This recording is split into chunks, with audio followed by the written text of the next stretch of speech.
Mesdames, Messieurs, bienvenue. Vous regardez le grand journal sur For You Télévision. Au sommaire de cette édition d'information, RDC exaction dans l'est du pays. William Ruto en sapeur-pompier. Le président kényan a entamé une mission à Kinshasa le 20 novembre dernier, laquelle s'achevait aujourd'hui. Là-bas, il a rappelé au contingent déployé que sa mission est d'implémenter la paix et resserrer les forces armées congolaises.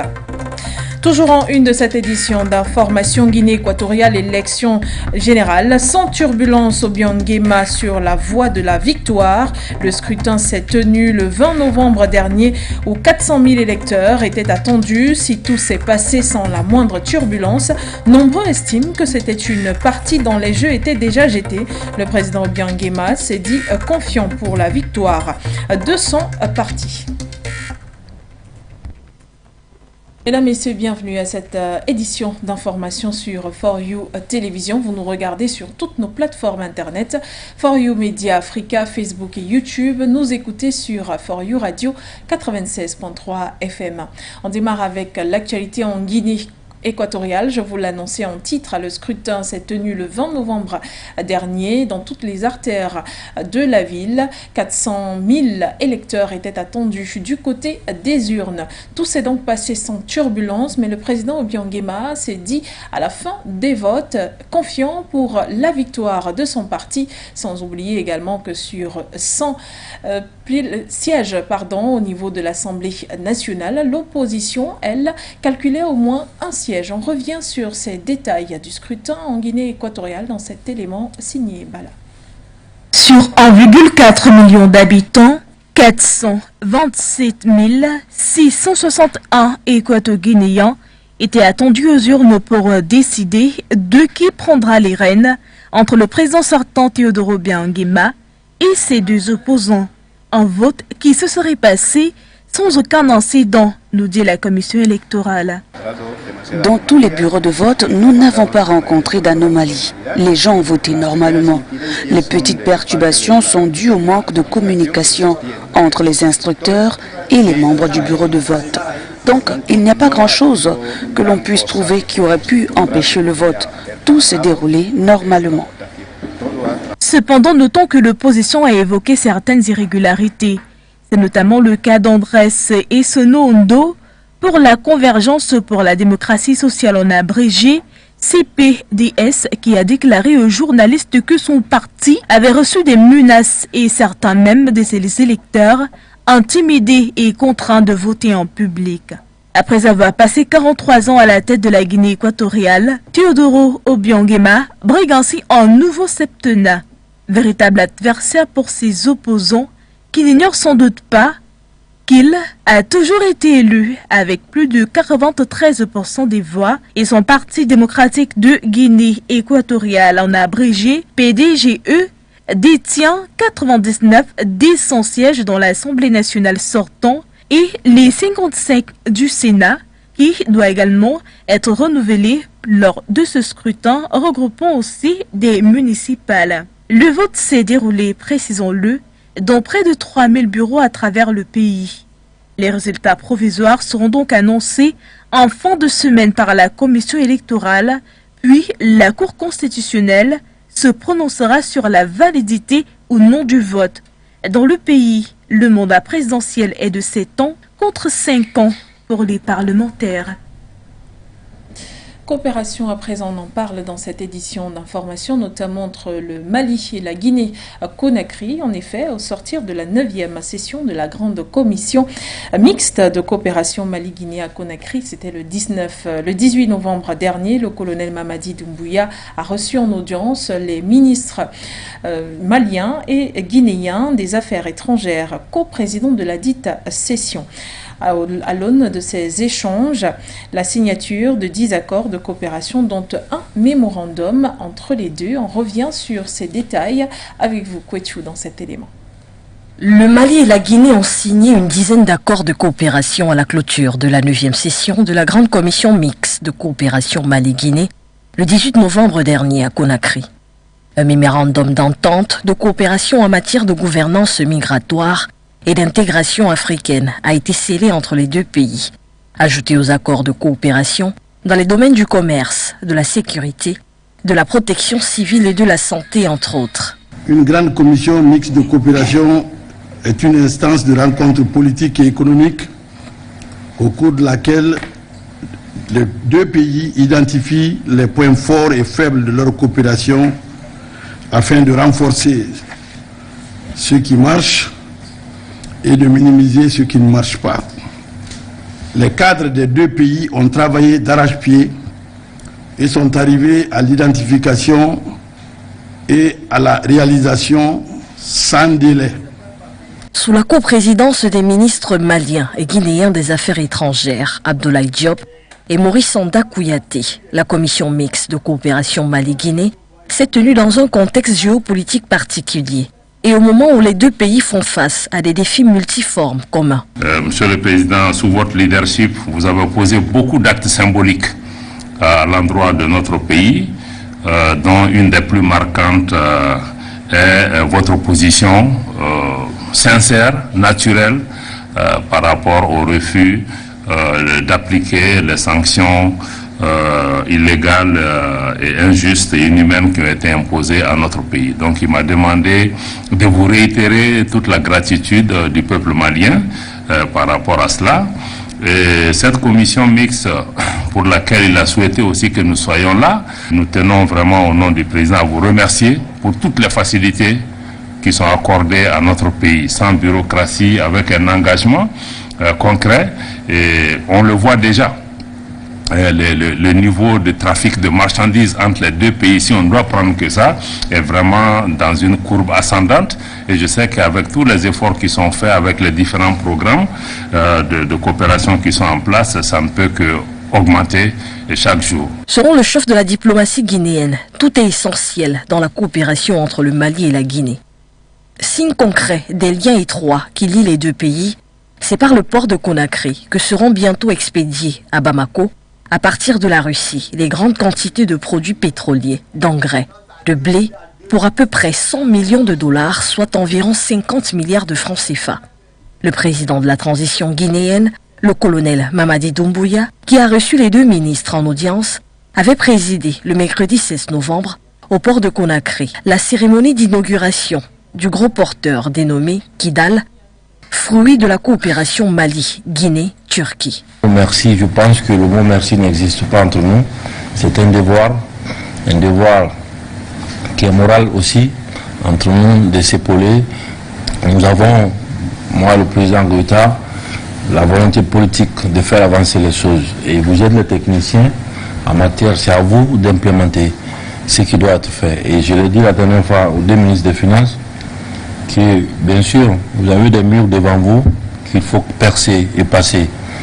Et aujourd'hui, la volonté manifeste de nos populations, c'est qu'on apporte, nous, les élites, des solutions aux problèmes. Et je pense que vous êtes sur la bonne voie, qu'il faut continuer à travailler d'arrache-pied et surtout à éviter la bureaucratie et être pragmatique, à envoyer des solutions. Et c'est tout ce qu'on attend de vous. Pas plus. Il reste que cette volonté des deux pays de faire tronc commun trouve un retentissement favorable chez les populations. Et parlons à présent de la situation sécuritaire dans la République démocratique du Congo, dans le but de lutter contre l'insécurité dans l'est de ce pays. Le président kényan William Ruto s'est rendu à Kinshasa. Là-bas, il a réaffirmé son soutien et sa détermination dans l'est du pays à vouloir bien sûr mettre fin à cette situation insécuritaire. Et bien, de ce côté-là, il a aussi tenu à rappeler à ses troupes déployées récemment, notamment le 10 novembre, qu'il s'agit d'une mission de renforcement, mais également de défensive et non d'offensive. Je vous propose plus de détails dans cet élément signé Emamoto. Le président kényan William Ruto s'est rendu à Kinshasa, capitale de la République démocratique du Congo, le 20 novembre 2022 pour une visite d'amitié et de travail. Il s'est entretenu ce lundi 21 novembre avec son homologue congolais Félix-Antoine Tshisekedi. C'était un tête-à-tête d'environ 1h30 au Palais de la Nation à Kinshasa sur les questions d'investissement, d'intégration régionale plus encore la situation sécuritaire, notamment le conflit rwando-congolais. Les chefs d'État ont réaffirmé leur détermination à mettre fin à l'insécurité dans la partie orientale de la RDC le plus rapidement possible. Ont aussi souligné la pertinence d'intégrer tous les autres pays de l'EAC dans ce processus. William Ruto a réitéré l'engagement de son pays à poursuivre le déploiement en cours des troupes kenyanes et à opérationnaliser la force régionale en vue d'éradiquer les groupes armés qui écument l'Est congolais. De son côté, Félix-Antoine Tshisekedi s'est montré reconnaissant par rapport à cet engagement. Il était question de la coopération militaire, mais aussi de la collaboration dans plusieurs autres domaines comme l'agriculture, l'énergie, les infrastructures, les finances et du commerce. Ils ont décidé de la mise en place d'un comité mixte qui sera chargé de réfléchir sur les voies et moyens de renforcer cette coopération et de formuler des propositions concrètes dans le plus bref délai. La visite de William Ruto intervient une semaine après celle de son prédécesseur Uhuru Kenyatta, désigné médiateur par la communauté des États d'Afrique de l'Est. Il s'était entretenu avec le président congolais Félix-Antoine Tshisekedi sur des solutions de paix en appelant les Congolais à faire preuve de patriotisme et à s'unir plus que jamais. On reste en Afrique centrale. À présent, on parle de République centrafricaine, mais également de Tchad. En République centrafricaine, une avenue baptisée au nom du maréchal Idriss Déby Itno a été inaugurée le 18 novembre dernier à Bangui. Le président Faustin-Archange Touadéra était à la cérémonie. Celui-ci souhaite d'ailleurs une facilitation de circulation dans certains arrondissements de la capitale Bangui. Plus de détails, c'est avec vous, Foot Ndedi.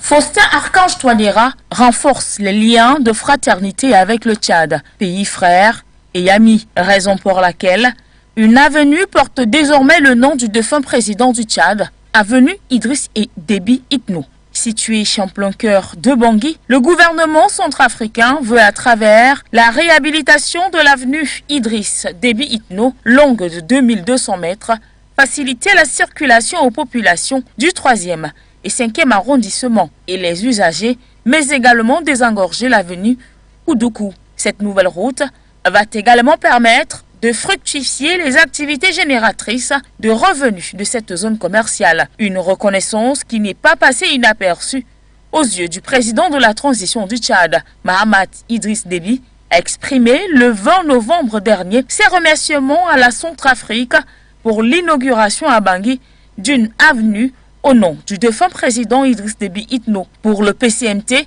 cet hommage rendu au maréchal du Tchad est l'illustration des liens forts de fraternité et l'exceptionnelle coopération entre la République centrafricaine et le Tchad, toujours souhaité et renforcé, consolidé. Kwati Kodro, c'est une opération qui a été lancée en septembre dernier dans les artères du pays centrafricain. Cette opération continue de battre son plein et le 19 novembre 2022 a été l'occasion, une fois de plus, pour les habitants de Bangui de renouer les actions de lutte contre l'insalubrité.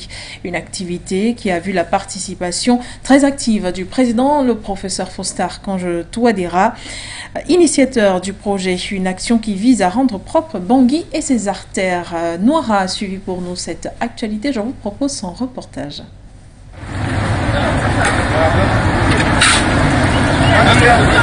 Premier centrafricain dans tous les plans du pays, le président de la République centrafricaine, le professeur Faustin-Archange Touadéra, comme lors du lancement de l'opération citoyenne Kwati Kodro, dont le but est de donner un visage reluisant et propre à la ville de Bangui et aux environs, a encore répondu présent. Soucieux de ce que la propreté et le bien-être se conjuguent ensemble, le président de la République s'est vu chausser les crampons le samedi 19 novembre 2022 afin de faire face à l'ennemi du progrès qu'est l'insalubrité. Paire de gants à la main, coiffé d'une casquette, dépourvu de son costume 3 pièces habituel, le chef de l'État s'est saisi d'une pelle avec laquelle il a procédé au curage des caniveaux. Le temps de quelques heures, l'enseignant de mathématiques s'est mué en éboueur afin de permettre une meilleure circulation des eaux usées dont le lit est souvent bloqué par les ordures jetées là par certains centrafricains aux mentalités rétrogrades. Annoncé en février dernier, l'opération Kwati Kodro a été lancée par le président de la République centrafricaine le 10 septembre 2022. Une action citoyenne et républicaine qui vise à encourager les forces vives et les populations à épouser la salubrité et les règles d'hygiène. Soulignons tout aussi par cette action que le professeur Faustin-Archange Touadéra voudrait démontrer au peuple centrafricain le projet qu'il a pour son pays. Grand acteur du développement de la première heure en RCA, Faustin Archange Touadéra s'est donné pour mission de redorer le blason de la République centrafricaine à travers des projets de développement pour sa nation, à l'instar de la monnaie numérique le Sangocoin, un projet adoubé par les Centrafricains qui réclament une réécriture de la Constitution. Merci Noira. Parlons à présent du sommet de la francophonie. La 18e édition a été marquée par la crise entre la République démocratique du Congo et le pays rwandais. Les rideaux se sont d'ailleurs refermés sur ce 18e sommet de la francophonie organisé à Djerba en Tunisie. Une soixantaine de chefs d'État, de gouvernement et de ministres ont pris part aux assises marquées par cette crise entre deux pays frères. On revient sur ces 2 jours de sommet avec Foot Ndedi. Les tensions qui opposent la RDC et le Rwanda ont presque ravi la vedette durant le sommet de la francophonie. Si pour les chefs d'État présents, une solution doit être trouvée, ce n'est pas le cas chez les protagonistes. Du côté de la délégation congolaise, l'on estime qu'il y a dans ce dossier un parti pris de la secrétaire générale de l'Organisation internationale de la francophonie, la rwandaise Louise Mushiki-Bawabo. Elle est accusée de prendre fait et cause pour le Rwanda. Une accusation qui se justifie par une sortie médiatique de Louise Mushiki-Bawabo où elle a laissé entendre que les éléments en RDC, juste à la frontière du Rwanda, sont une menace pour la sécurité du Rwanda. Elle s'est également posé la question de savoir s'il est possible de retourner sur les accords qui existent depuis plus de 10 ans et les mettre en application. Pour elle, c'est tout simplement une question de volonté politique. Une déclaration qui, selon donc la délégation congolaise, donne une indication que l'organisation qu'elle dirige ne peut véritablement pas jouer un rôle dans la résolution de la crise qui persiste. Pendant ce temps, l'escalade abrupte de la crise sécuritaire dans l'est de la République démocratique du Congo risque de raviver le conflit interétatique dans la région des Grands Lacs. Et ouvrons à présent dans ce journal la page climatique. On débute avec le Cameroun où dans un rapport présenté par la Banque mondiale le 16 novembre dernier à l'Assemblée nationale, les experts invitent le gouvernement camerounais à mener des actions concrètes sur le terrain pour lutter contre le réchauffement climatique et minimiser les risques dans les années à venir. Même si le Cameroun n'est pas grand participant à l'émission des gaz à effet de serre responsable du réchauffement climatique, il paie et paiera le lourd tribut si les mesures urgentes ne sont pas prises et mises en place sur le terrain. Kouma Bité a suivi pour nous cette actualité. Je vous propose son reportage. Il y a encore quelques semaines, plusieurs localités de la région de l'extrême nord étaient noyées dans de l'eau. Une situation qui avait obligé de nombreuses familles à quitter leur domicile en laissant derrière elles leurs biens. Le phénomène n'est pas nouveau, il revient à chaque saison de pluie depuis au moins 10 ans aujourd'hui, avec d'innombrables pertes. C'est l'une des conséquences du dérèglement climatique auquel fait face le Cameroun. Au moment où se tient la COP27 à Sharm el-Sheikh en Égypte, la planète suffoque. Même si le Cameroun ne contribue pas significativement à l'émission des gaz à effet de serre responsables du réchauffement climatique, il paie et paiera le lourd tribut si les mesures urgentes ne sont pas prises. La Banque mondiale avait procédé le 16 novembre 2022 à la présentation annuelle du rapport sur le changement climatique au Cameroun à l'Assemblée nationale. De ce rapport, il en découlait clairement que le changement climatique pourrait entraîner dans les prochaines années des pertes annuelles de produits interbrut d'au moins 2% d'ici 2050. Les dommages et pertes liés au climat pourraient également augmenter aussi le taux de pauvreté d'au moins 2,2% d'ici 2050, affectant directement 1 million de personnes dans le pays. Pour accroître la résilience, les investissements s'élèvent en moyenne à 1,4% du PIB sur la période allant de 2022 à 2030 dans tout le pays. Au niveau du Cameroun, l'on prévoit 9% des PIB pour pouvoir aller au niveau de la résilience et de l'atténuation. Ce niveau d'investissement maintiendrait de façon générale les pays sur les bonnes voies pour réduire les émissions d'environ 70% par rapport au niveau actuel d'ici 2050. Le Cameroun aura besoin des moyens financiers importants pour combler ces actions climatiques afin de lutter à sa manière contre le réchauffement climatique. La conférence de l'ONU sur le climat s'est refermée le 20 novembre 2022 après s'être ouverte le 6 novembre dernier. L'une des résolutions phares de cette rencontre est bien la création d'un fonds pour la compensation des dégâts causés par le changement climatique subi bien sûr par les pays les plus pauvres. Une décision saluée par de nombreux Africains présents en ce conclave, comme en témoigne ce reportage d'ailleurs que signe notre reporter Hassan Zili. La conférence internationale sur le climat organisée en Égypte a fermé ses portes dimanche 20 novembre. Une déclaration finale après moult tractations a finalement été trouvée. L'une des résolutions phares de ce conclave est la création d'un fonds spécial destiné à couvrir les dommages subis par les pays vulnérables frappés par les effets du changement climatique. Si pour bon nombre de participants à ce sommet, il s'agit d'une décision historique, pour le président français Emmanuel Macron, l'idée d'un seul fonds est inappropriée et largement insuffisant. L'accord trouvé sur la question des dégâts climatiques subis par les pauvres était l'un des principaux points de blocage des difficiles négociations de la COP27 qui s'est achevée avec plus d'un jour de retard, devenant ainsi l'une des plus longues de l'histoire. Les pays pauvres, souvent parmi les plus exposés, mais généralement très peu responsables du réchauffement climatique, réclamaient depuis des années un financement des pertes et dommages. Pour les représentants du continent noir, cette résolution est un résultat très positif pour les 1,3 milliard d'Africains. La déclaration finale de cette COP27 appelle à une réduction rapide des émissions, mais contrairement à l'édition de Glasgow en 2021, elle est dépourvue d'ambition.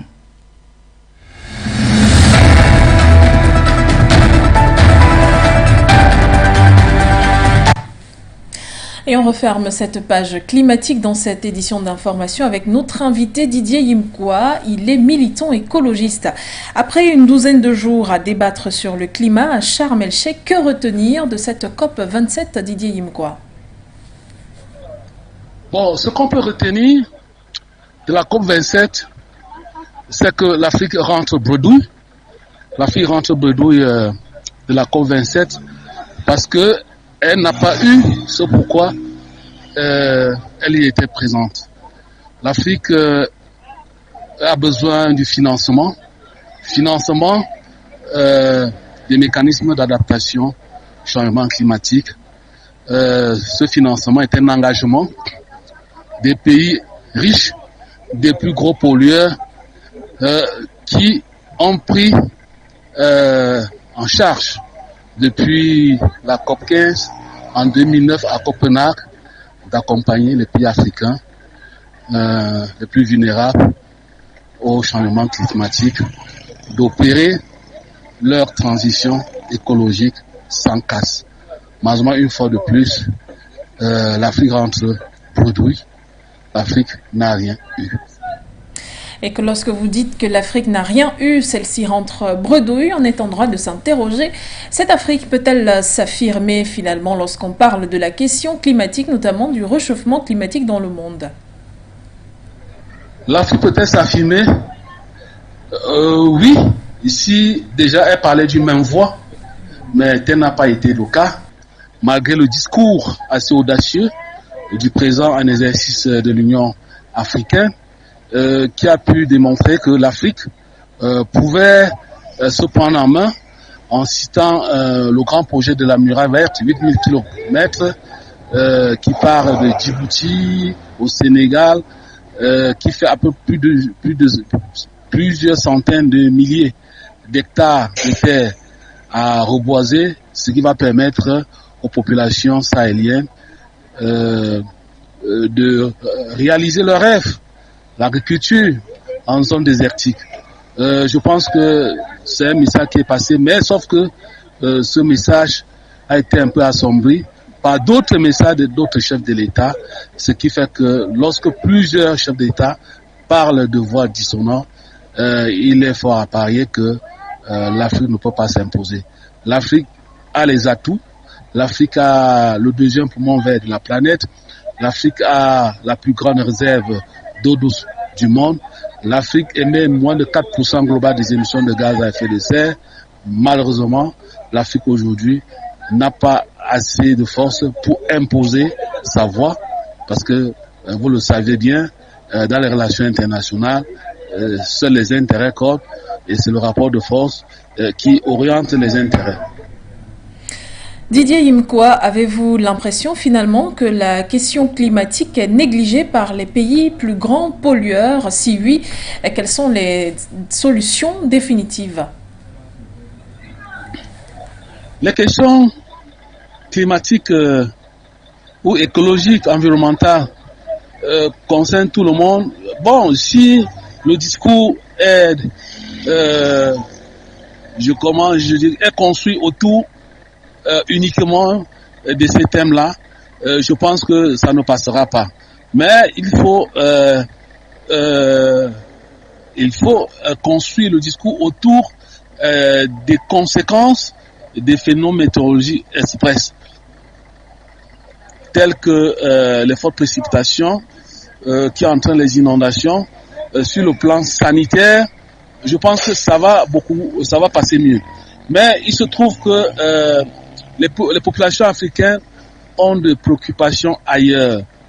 C'est des préoccupations basiques, l'accès à l'eau potable, l'accès à la terre pour l'agriculture, la santé, mais de moins en moins l'environnement, l'écologie, ça ne passe pas trop. Mais je pense que si aujourd'hui nous avons créé le mouvement écologie en marche, c'est pour ce combat, pour le combat de l'humanité, pour le combat de la dignité africaine, parce que comme je l'ai dit tantôt, l'Afrique est aujourd'hui le continent le plus vulnérable face aux phénomènes extrêmes météorologiques. L'Afrique est très touchée. L'Afrique comptait sur la solidarité internationale pour opérer sa transition écologique, mais il se trouve que les plus grands enjeux aujourd'hui se trouvent au niveau des enjeux énergétiques, et l'Afrique ne peut pas parler, ne peut pas imposer sa voix lorsqu'il s'agit des questions de pétrole, de gaz naturel, de charbon.